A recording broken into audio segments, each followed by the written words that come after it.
Good morning.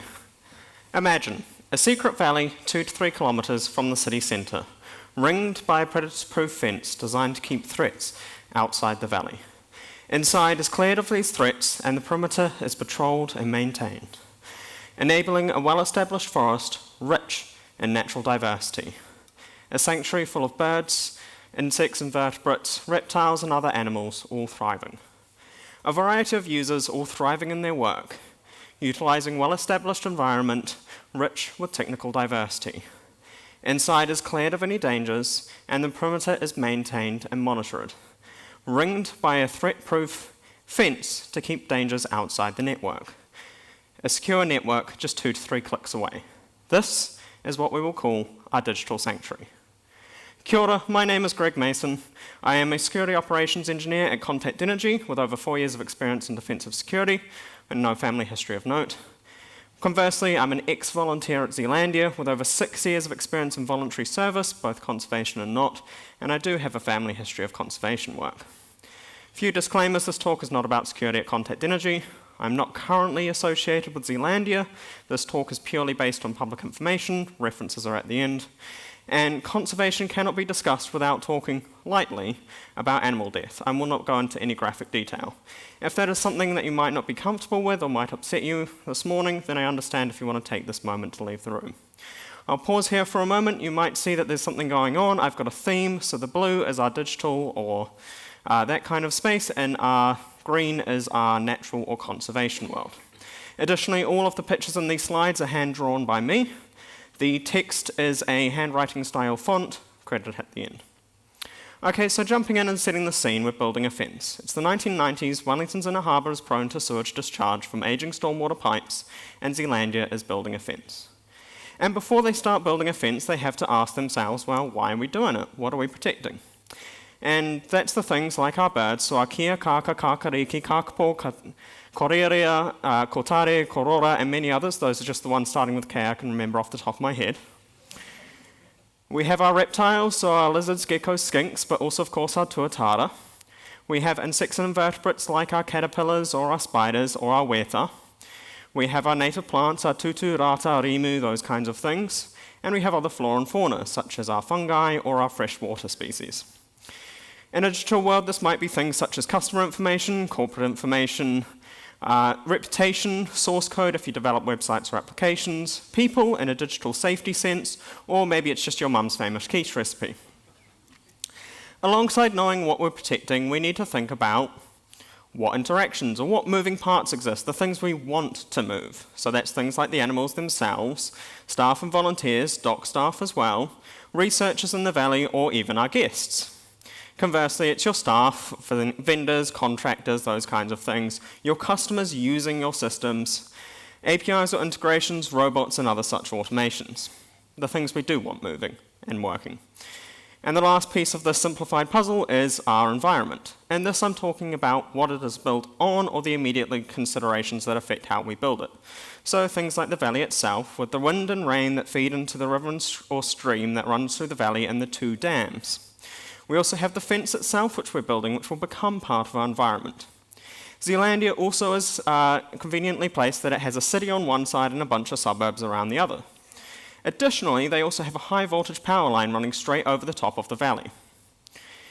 You meanwhile might have on-cloud, on-prem, or virtualized servers. You have what industry you're part of, whether it's utility, transport, hospitality, finance, or that kind of thing. Whether you're purely in IT in a digital world, or whether you're also dealing with OT, which is things like building management systems, or control systems for things like dams. And lastly, you have how your users themselves interact with the system, be it workstations, mobile devices, presentation devices, those kinds of things.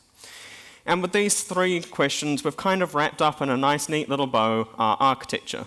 Oversimplifying, of course, but that's what we love to do in talks.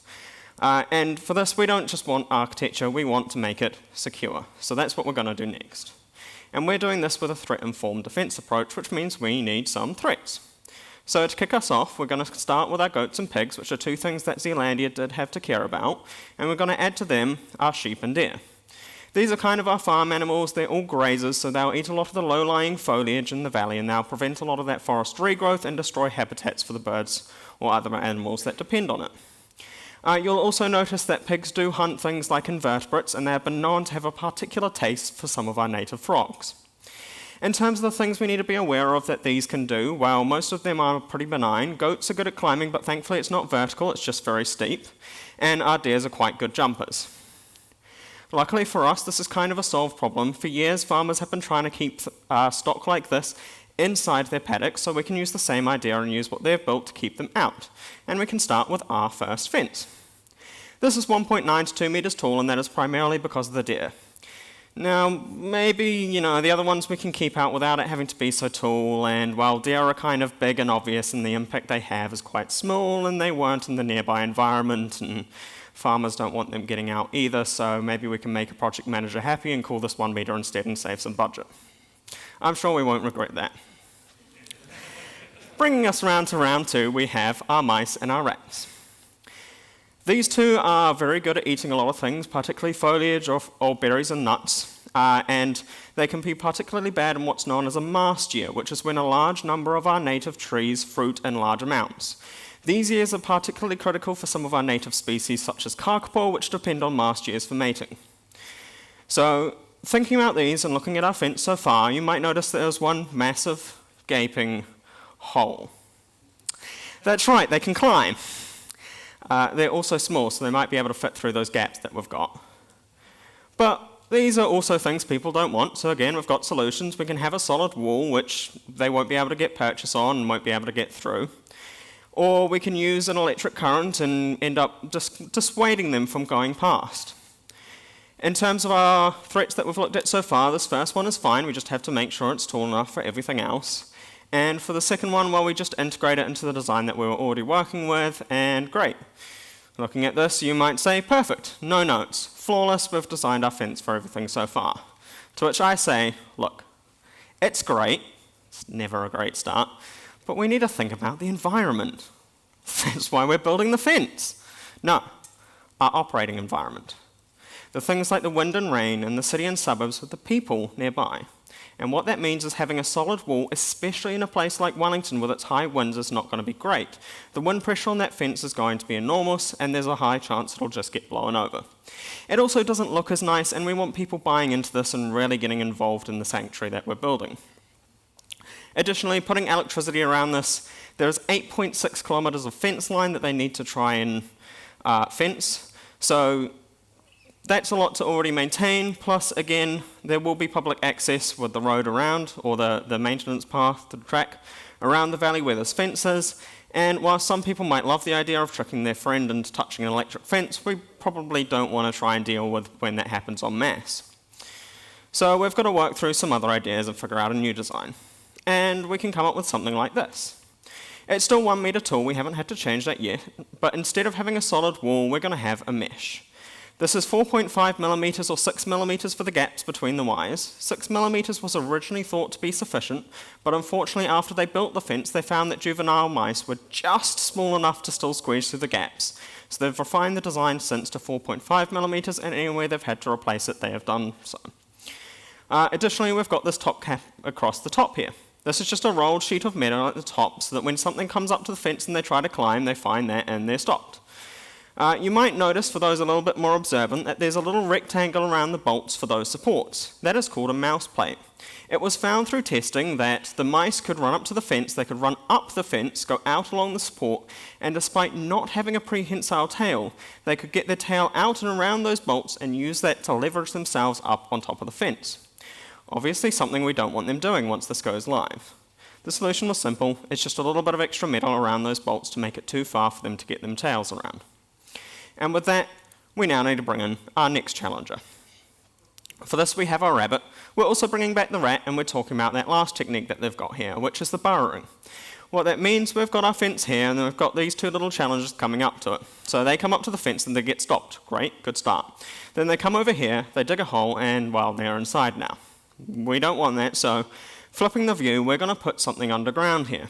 What this means is that when something like our rabbit comes up to the fence, he tries to go through, he gets stopped, he tries digging, he gets stopped again, and he gives up and goes away. Now there's some interesting behaviour to talk about here. When one of these threats comes up to a barrier such as our fence and gets stopped, they'll try digging. When that doesn't work, they'll move sideways and try digging again. And when that continues to not work, they will eventually give up and go away. They only ever moved sideways, and they continue to only ever move sideways. They never tried to move back. As such, we can make this skirt, as it's called, just about 40 centimetres, and that's sufficient to stop any burrowing.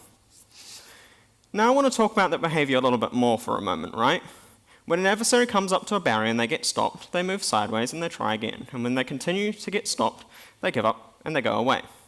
I'm sure most, if not all of you, have seen this before in our digital world, where someone will try and enumerate every single endpoint they can find, and if they find no vulnerabilities, they give up and they move on to the next potential victim. But let's flip the script a little bit, right? So we've got this juicy network here that we're trying to get into. We've just tried every endpoint on their firewalls and none of them have worked. But they've got this neighbour over here which has a much weaker network, and maybe we can jump in from the internet onto their network, come over to this machine over here, and then use the Wi-Fi to get into our target network, which would be a great and novel idea if the Russians hadn't already beaten me to it.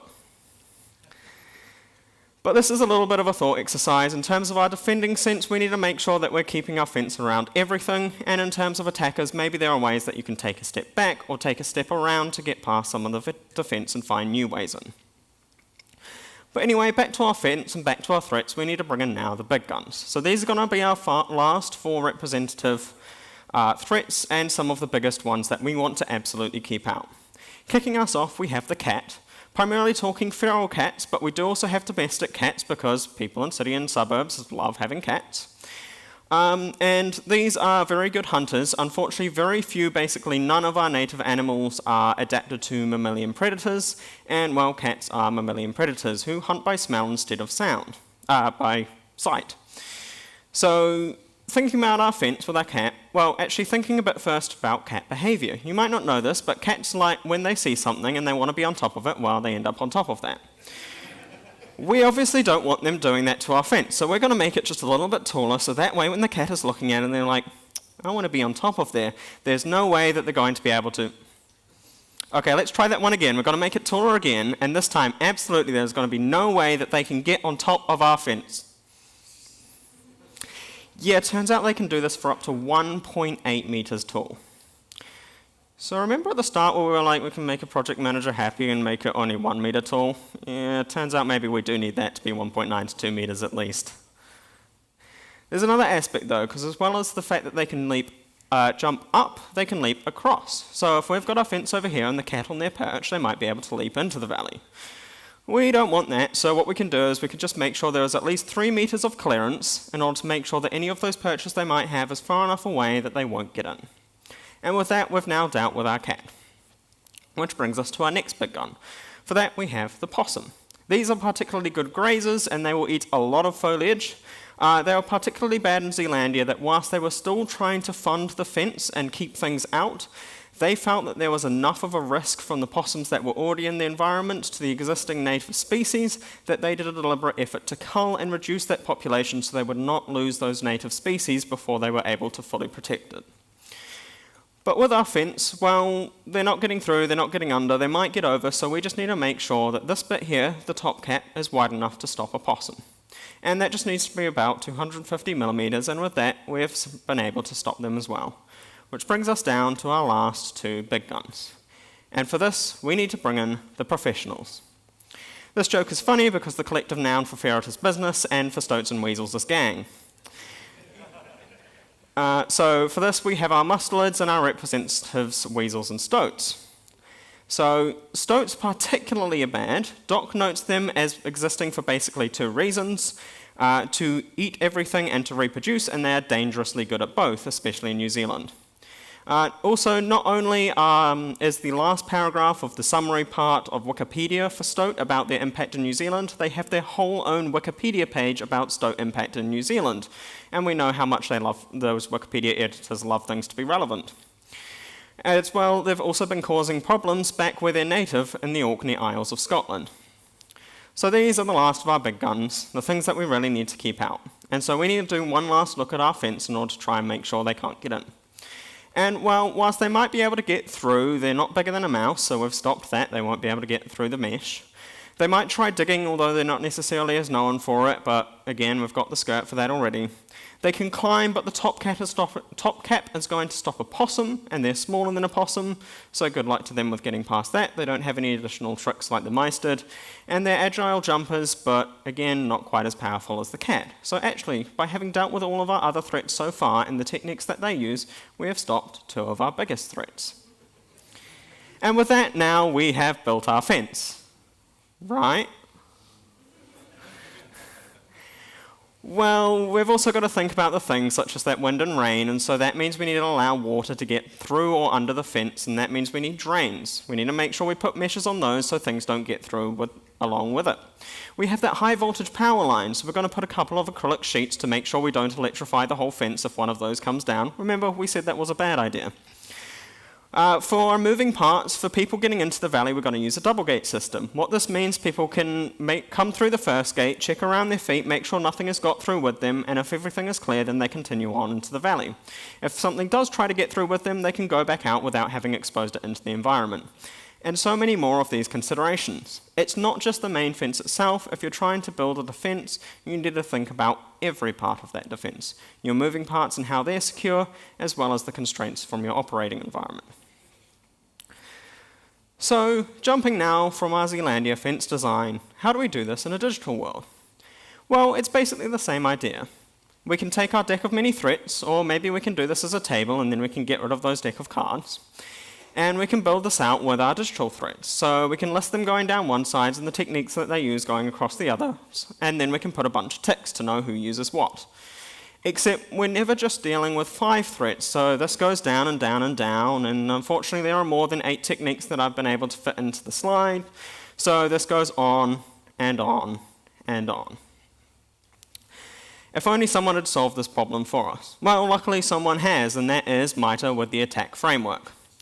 Kobe covered quite a bit of this yesterday, so go back and watch his talk if you're wanting to know a lot more about MITRE and how we can apply it, but just quickly for those who might be less familiar, attack stands for adversaries, tactics, techniques, and common knowledge, which is somewhat ironic because no one seems to remember the common knowledge.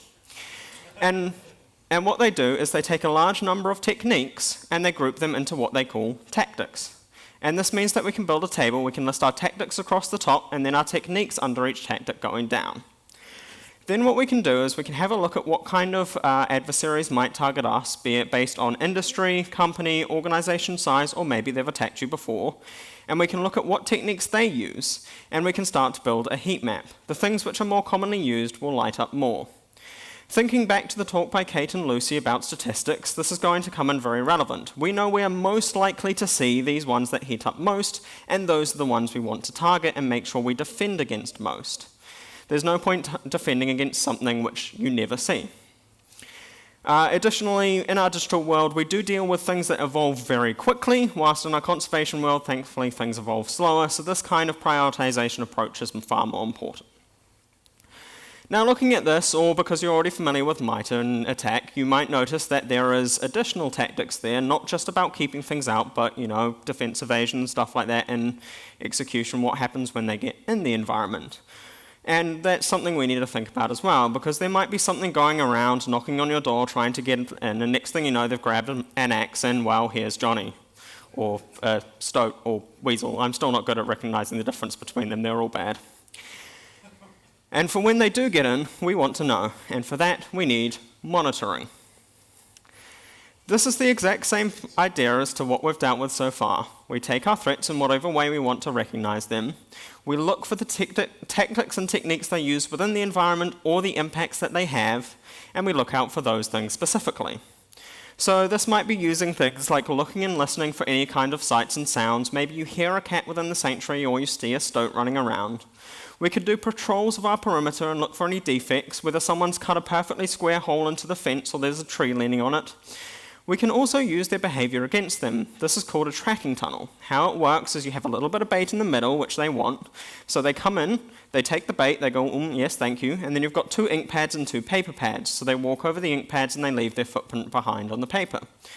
By checking these, we can have a good idea of what's in our environment, and by checking them regularly, we can have a good idea of how long they've been there. Additionally, we can use user reports if someone tells us they've seen or heard something strange, or we can do autopsies and investigations, whether that's looking for things like footprints, or whether we're looking at what has killed some of our native birds in our environment or just outside. You can follow digital breadcrumbs in the same way, seeing where malicious files or content have come from or where they're trying to get to. We can use our attackers' behavior against themselves with honeypots by setting up simple applications or files which only they are likely to access. We can, of course, have user reporting with emails, tickets, messages, those kinds of things. And in our digital world, we have this shiny magical box known as a SIEM, or Security Incident and Event Monitoring System. How this works, it takes a bunch of logs from a whole bunch of different systems, correlates them together, and looks for known patterns of bad behavior. Then it can create alerts when that happens. And when any of these alerts trigger or we see some impact in our environment, that kicks us off into instant response. Now, I'm not going to talk too much about this in our digital world. I'm not the greatest expert. I'm sure there are people here who have far more experience than me in instant response. Luckily, I stay that way. Hopefully, I stay that way. There is a talk later by Not Charlie, which is talking a little bit about instant response, which will hopefully cover a bit more of this. But we are going to talk about this in our conservation world. For that, we're going to go to Aotearoa Eco Sanctuary, which is a different sanctuary down near Dunedin, and not very close to Wellington, which is where Zealandia is based, or Christchurch, where we are today. And this story starts in 2015. In January, a pair of stoat siblings were found already trapped in one of the dock traps. Luckily, they're already trapped. Good, we like that. But jumping forward about 5 or 6 months to June, it has been snowing and they find some stoat footprints going right past a rat trap, which means they now know that they have a stoat in the environment. It's unclear whether it's been there since January when the others got in as well, or whether it's come in more recently, but it's absolutely clear that it's there and they don't want it. So they've got to kick into their instant response, which means putting out more traps, and they can bring in some special tools. So DOC have some specially trained mustelid dogs, which are designed to be able to sniff out mustelid, so that's our ferrets, stoats and weasels. And so Aotearoa Eco Sanctuary could use these and start doing sweeps of the sanctuary to try and see if they could find this stoat. Unluckily, they didn't have much response for the first couple of months, so they had to kick it up a notch and bring in poison. For this, they put out 12 little bait pellets around the sanctuary, which they all got taken, but unfortunately they didn't find a dead stoat, so something else must have been taking it. Oops. But they're still hunting for the stoat. The poison hasn't worked, everything else hasn't worked. In September, they find Prince. So it's still there, it's still live in the environment. 2 months later, they find Prince. No relation, Prince Charles just happened to be visiting the area. More importantly, though, in November, they found at the base of a large tree the den for the stoat, and they're finally able to do a bit more targeted and put out some traps specifically for it there. Skipping a couple of details here, they were able to finally capture this stoat and get it out of the environment. This stoat. See, they couldn't be sure if this was the only stoat or if there were in fact multiple. So as such, despite having eliminated this threat, they had to keep monitoring and going through all of this work for 3 more months before they could finally say, we are stoat free. And luckily, in this time, they could finally say, we are stoat free. Unfortunately, into the up to 11 months at least that it may have been in the environment, they lost the entire tieke population, a species of native bird that is particularly prone to predation. But luckily, by having understood the threat that they were dealing with, by having identified it as a stoat, they could employ specific tools helpful for responding to that specific threat. They could use the mustelid dogs, which of course would be no help if you were dealing with a cat, and the traps that they were using were focused towards things like stoats, whereas it might look different for a rat or a mouse. And as such, they were able to be more efficient with their resources and try and target what they were actually dealing with. So wrapping it up now, when we started, it was the 1990s, Wellington's inner harbour was prone to sewage discharge from ageing stormwater pipes, and Zealandia was building a fence. It is now the 2020s, Wellington's inner harbour is prone to sewage discharge from ageing stormwater pipes, and Zealandia is building a fence. See, the original fence was designed to last 25 years. It has now been 26. As such, Zealandia is going through this whole process again, looking at their threats, be it as a deck, a table, or as a heat map, in order to identify what is the best fence design that they can go with. There is a high chance it will look something very similar to what we've talked about today. The fence has been working great so far, except for cases like trees falling on the fence. But they might look at changing some things like the material in order to make sure that it lasts longer. Additionally, we've also talked about how we can take these threats and we can look at ways to detect them in our environment, be it autopsies and investigations or using SEAM and other such detection tools, or how we can use their behaviour against themselves to tell us what specifically is in our environment and when they're in there. And with this, and that enables us to have more effective incident response as well. And with this, we have built our digital sanctuary. Thank you very much for listening.